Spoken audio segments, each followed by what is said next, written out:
내용 나누기 전에 우리 옆 친구 보고 인사하고 또 이번 주를 시작하겠습니다.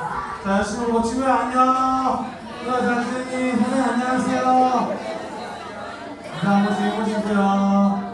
안녕하시다면은 손도 한번 흔들어 보시고 눈도 맞춰보시고. 자, 친구들 인사했으면 선생님 보고 선생님 잘 지내셨어요? 네, 안녕하세요.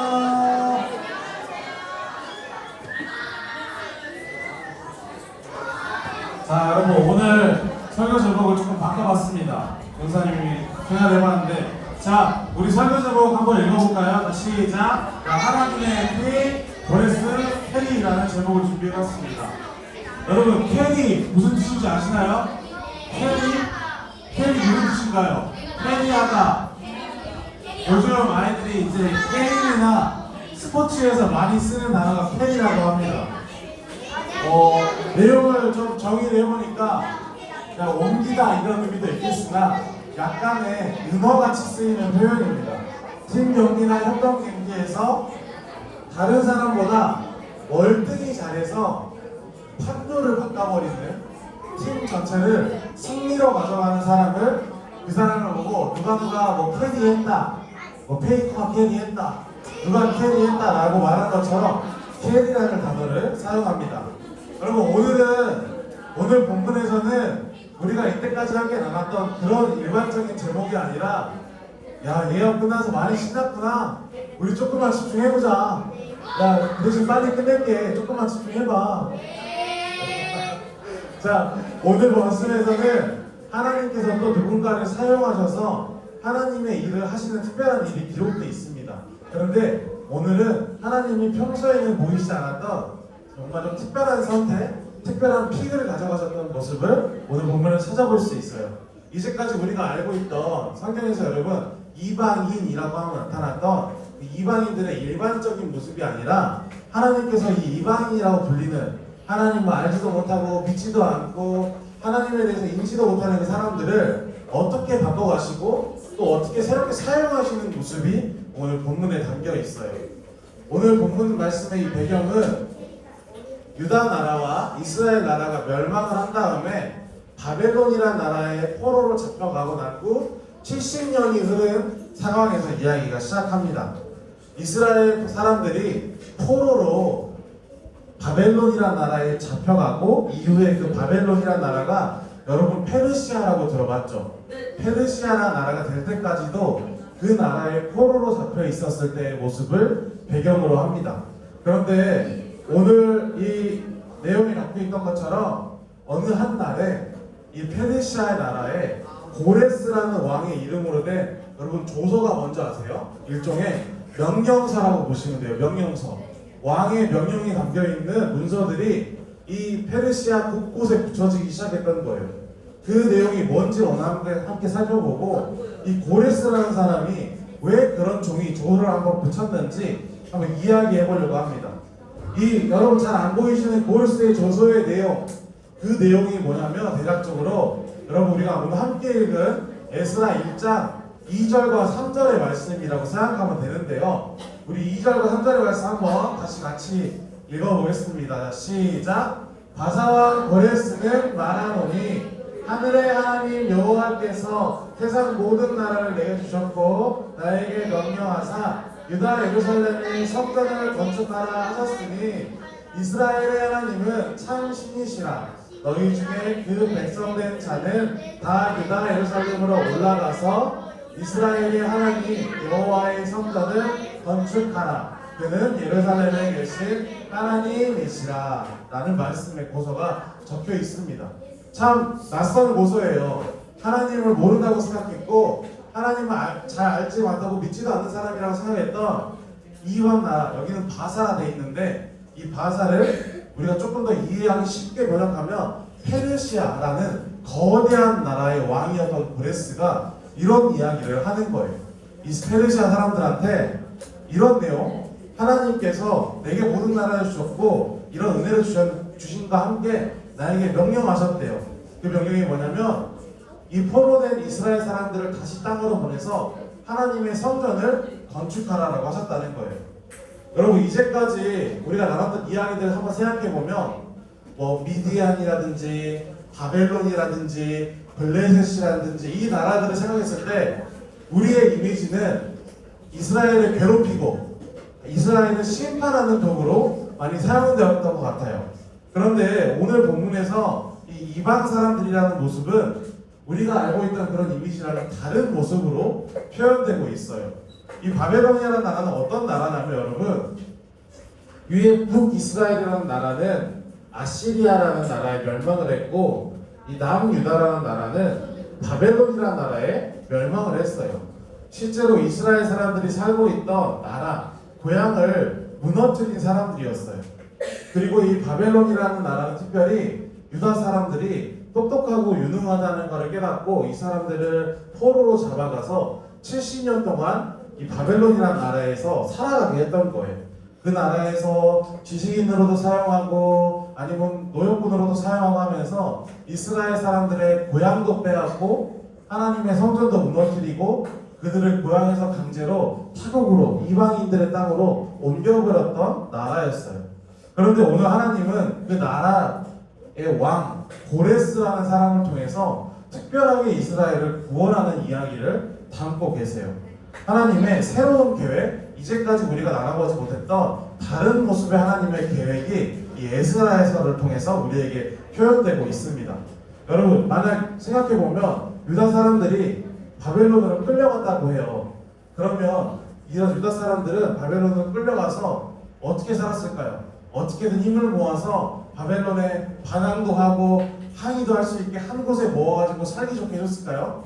아니겠죠. 바벨론에서도 이스라엘 사람들을 나라의 여러 군데로 찢어가지고 사람들이 뭉치지 못하게 펼쳐놨었어요. 그러면서 이스라엘 사람들은 고향 땅이 아니라 이방 땅, 이 바벨론이라는 국가에서 흩어져서 살았던 거죠. 당장에 함께 모여 살지 못하고 유다가 멸망한 아픔을 갖고 흩어지게 됐지만 그들을 통해 흩어진 이스라엘 사람들을 통해서 이 이방 땅 바벨론에 새로운 일들이 벌어지게 됐던 거예요. 그 일의 주인공이 바로 오늘 바사 페르시아의 왕인 이 사람으로 나온 사람은 누굴까요? 누구죠? 누구죠? 보셨나요? 누구라고요? 한 번 더 쓱 누구요? 여러분? 맞아요. 고레스라는 왕입니다. 고레스라는 왕. 고레왕 말고요. 고레스라는 나라예요. 여러분, 그런데 이 고레스가 어떤 나라의 왕이라고요? 페르시아. 그 당시에 정말 제일 크고 가장 강하고 가장 거대한 나라의 왕인 고레스를 통해서 하나님께서 특별한 일을 하셨다라는 이야기를 한번 나눠보려고 해요. 이스라엘의 고레스 왕, 페르시아의 고레스 왕은 주변의 다른 왕과 다르게 어떤 왕이었냐면 하나님을 인정했고 하나님을 존중하는 왕이었대요. 다른 이방인들의 왕들은 하나님을 인정하지도 않고 하나님은 존재하지 않는다고 부정했던 그런 왕이지만 이 바사, 페르시아의 고레스 왕은 하나님을 인정하고 존중하는 왕이었대요. 어떻게 그럴 수 있었을까요? 그 내용이 우리가 아직 나눠보진 않았지만 여러분 성경에서 다니엘 아세요? 다니엘이라는 이름 들어보셨나요? 여러분 다니엘 같은 사람들을 통해서 고레스 왕이 하나님을 만날 수 있었던 거예요. 이스라엘에 살다가 포로로 잡혀갔으나 그 땅에서도 하나님을 섬기기를 포기하지 않고 하나님의 역사하심을 드러냈던 이 다니엘과 같은 사람들 때문에 고레스 왕이 하나님을 알 수 있게 됐고 하나님을 믿을 수 있게 됐던 거예요. 그래서 이 고레스 왕은 하나님을 인정하고 하나님을 존중하는 그런 왕이었기에 오늘 말씀 1절에 적혀 있는 것처럼 하나님의 선지자를 통해서 고레스 왕의 마음에 주신 이 메시지를 나도 하나님을 인정하고 하나님을 존중하기에 그 명령대로 순종하겠다라는 마음으로 이 조서를 발표했던 거예요. 여호와께서 세상 만국을 내게 주셨고 페르시아라는 큰 땅을 나에게 얻게 하셨고 나에게 명령하여 유다 예루살렘의 성전을 건축하라 하셨으니 너희 중에 그 백성된 자는 다 올라가서 너희 하나님 여호와께서 함께 하시기를 원한다라는 조서를 붙였던 거예요. 한때는 이스라엘을 멸망시켰고 한때는 이스라엘 사람들의 고향을 빼앗아 강제로 이방 땅으로 옮기게 했던 나라였지만 그 나라에서 하나님의 말씀을 지키고 하나님의 말씀을 붙들고 살아갔던 이 이스라엘 사람들의 모습을 통해 이방 땅인 페르시아에 변화가 일어났던 거예요. 그리고 그 변화는 단순히 몇몇한테 일어난 게 아니라 그 나라의 가장 어떻게 보면 강하다고 할 수 있는 이 왕의 마음까지 감동을 시켜서 한때는 이스라엘을 공격했고 심판하는 도구로 쓰였던 이방 사람들이 이제는 이스라엘의 성전을 회복하고 이스라엘의 하나님의 말씀을 세워가는 새로운 도구로 사용됐던 거예요. 이 고소가 있었기에 이스라엘 사람들은 여러분 무려 70년간의 포로 생활을 마치고 다시 이방인들의 도움을 통해 하나님의 성전을 짓기 위해 고향 땅으로 돌아올 수 있었던 거예요.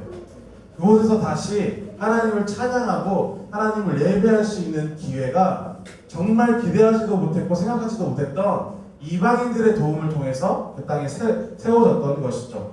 여러분 어떻게 보이시나요? 이방인들의 이 모습 여러분들은 어떻게 느껴지시나요?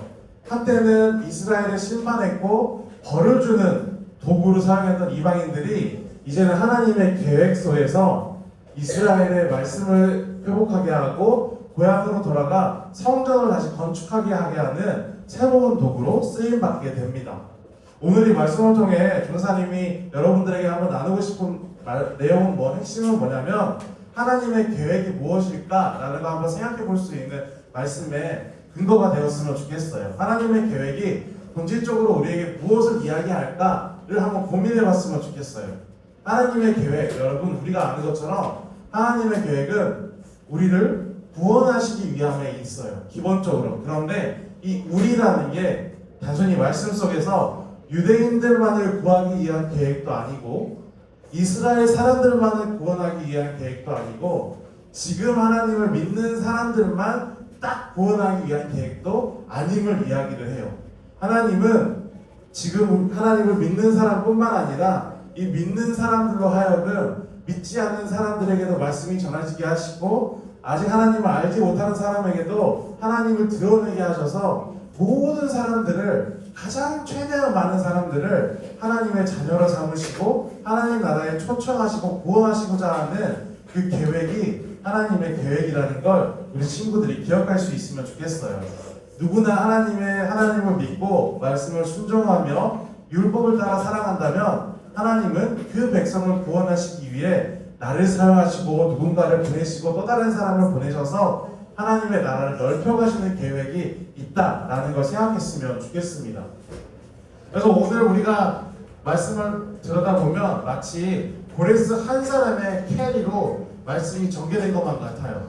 페르시아 왕이라는 크고 거대한 사람이 기대하지도 못했던 선물이 이스라엘 사람들한테 야 너네 이제 포로 생활 그만하고 너네 나라로 돌아가. 이제 가서 하나님이 나한테 그 마음을 주셨으니까 너네 내가 보내주는 거야. 이제 고향 땅에 가서 하나님을 위해 예배라고 하는 것 같은 말씀이 있지만 사실은 이건 하나님의 고레스의 캐리가 아니라 바로 하나님께서 고레스를 사용하셔서 이방 사람을 사용하셔서 이스라엘 사람들을 구원하신 내용이라는 걸 우리 친구들이 기억할 수 있으면 좋겠습니다. 이처럼 여러분 하나님의 계획은 우리의 생각보다 크고 항상 우리의 힘보다 우리의 능력보다 위에 계신다는 걸 기억할 수 있으면 좋겠어요. 때로는 우리가 상상하지 못하는 기대로 때로는 내가 쟤는 절대 안 되겠지 하는 모습으로까지도 하나님은 우리를 구원하시고 사랑하시기 위한 계획을 가지신 분이라는 걸 기억할 수 있는 말씀이 되었으면 좋겠습니다. 그래서 여러분도 어떤 시기라도 어떤 상황이라도 내가 믿음으로 그 자리에 있다면 어떻게든 결국 하나님께서 인도하실 것이고 그 인도하심이 나의 생각보다 크고 나의 능력보다 위에 계신다라는 것을 믿고 확신하며 이 하나님의 계획을 쫓아 살아갈 수 있는 우리 친구들의 모습이 되었으면 좋겠습니다. 그런 한 주간 되시기를 주님의 이름으로 기도합니다. 우리